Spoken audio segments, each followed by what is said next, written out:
Hello student, आज की class में करेंगे हम एक्सरसाइज 9.1 का क्वेश्चन नंबर 13 और 14। तो देखो क्वेश्चन दिया है, as observe from the top of a 70 metre high lighthouse. मतलब एक लाइट हाउस है, उसकी हाइट ये 75 metre.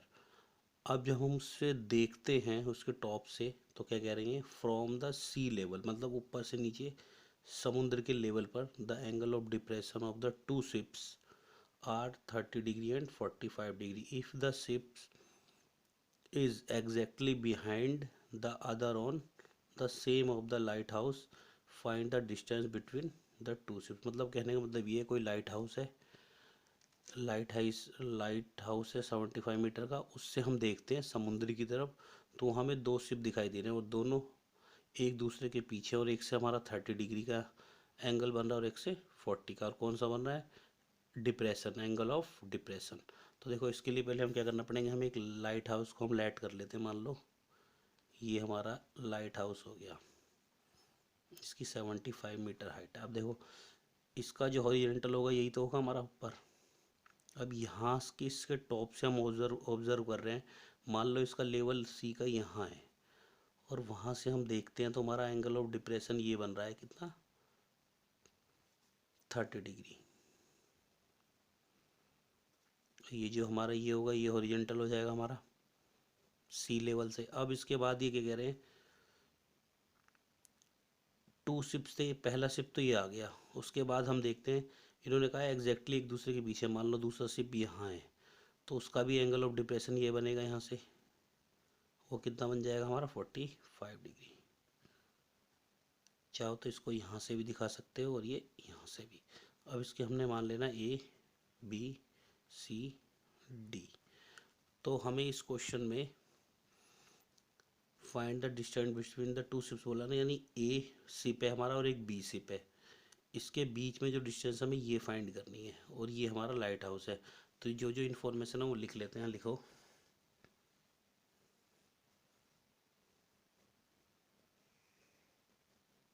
Height of light house. Light house क्या है हमारा, सी डी, वो कितनी दी हुई है, 75। और यहाँ पे अब हम चाहें तो कुछ मान भी सकते हैं, बिना माने। अब की बार हम इसे इसमें कुछ बिना माने करेंगे, ठीक है। और ये क्या है हमारा,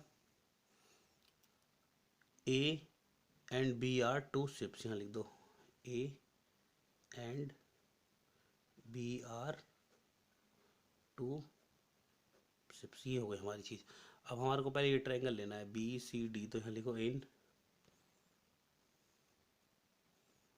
right triangle B C D. हम क्या लेते थे, देखो परपेंडिकुलर दिया हुआ है हमें और बेस हमें फाइंड करना है, तो क्या होगा, पी अपॉन में बी क्या होता है हमारा, tan theta.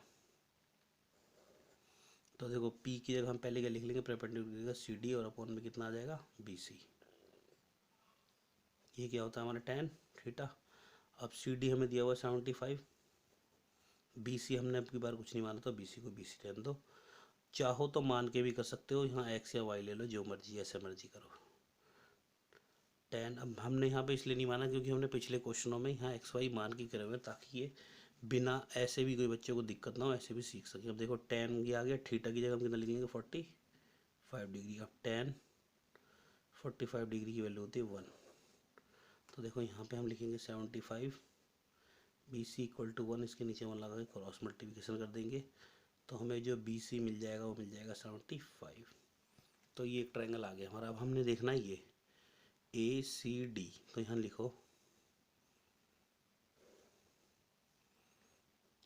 In right triangle A C D.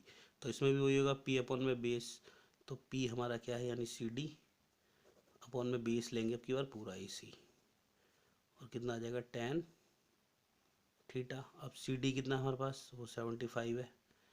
ए सी, अब हमें ए सी लिखना है। अब देखो पहले हम ए सी का ए सी लिख लेते हैं, आगे समझेंगे इसको।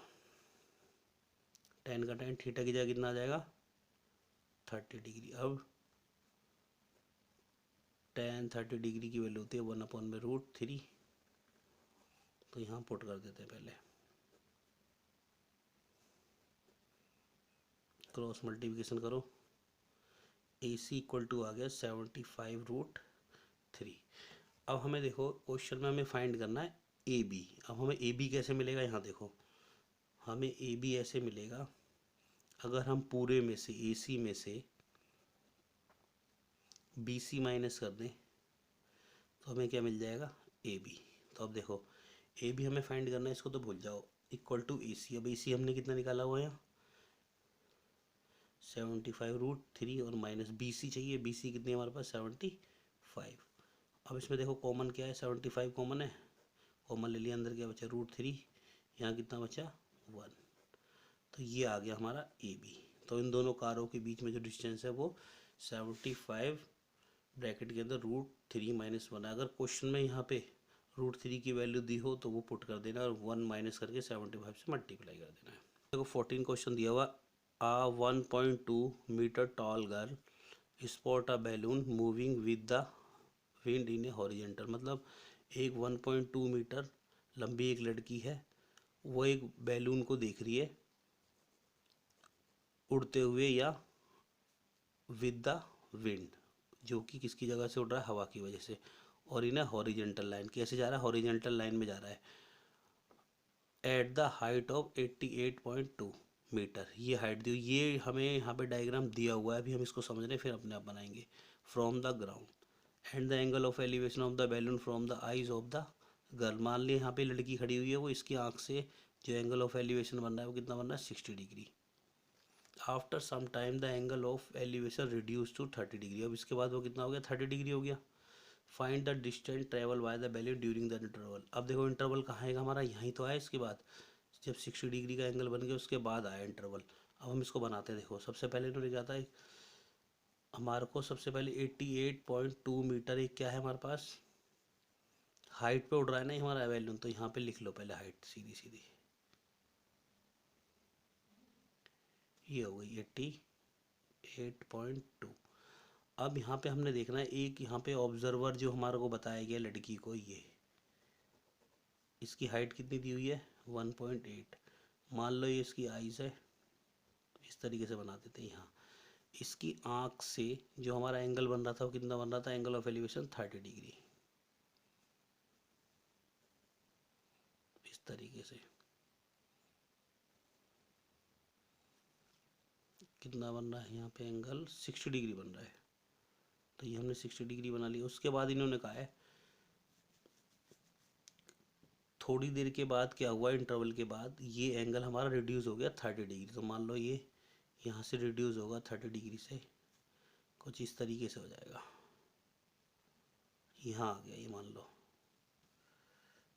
इसको बढ़ा लेते पेज को, ये कितना हो गया 30 डिग्री हो गया। अब इसको भी हमें हाइट को यहाँ बढ़ानी पड़ेगी, ये हमारी यहाँ तक इतनी, ये तो हमारा ग्राउंड हो गया इतना, ये जो डार्क कर दिया मैंने यहाँ तक,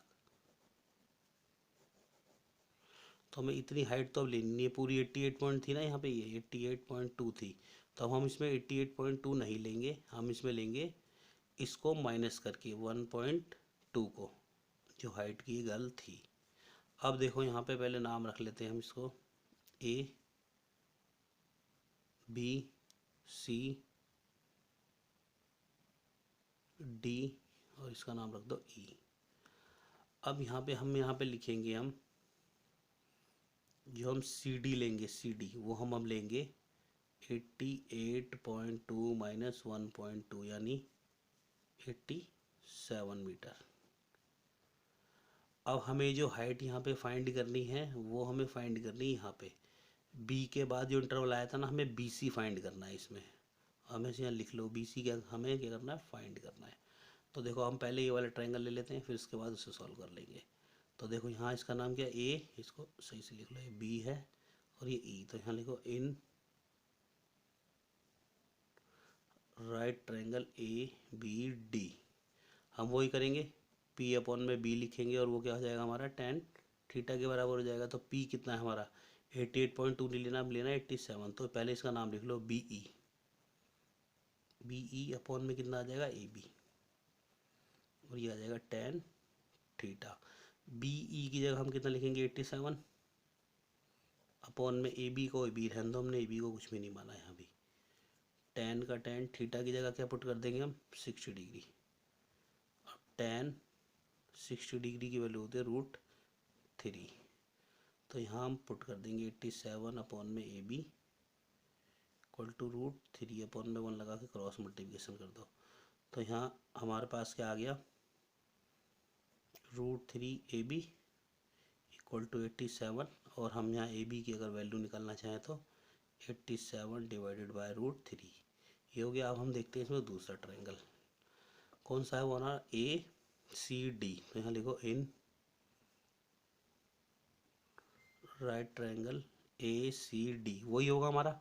P अपॉन में B लेंगे तो P क्या होगा हमारा CD, और ये क्या होगा हमारा, यहाँ से लेंगे ना AC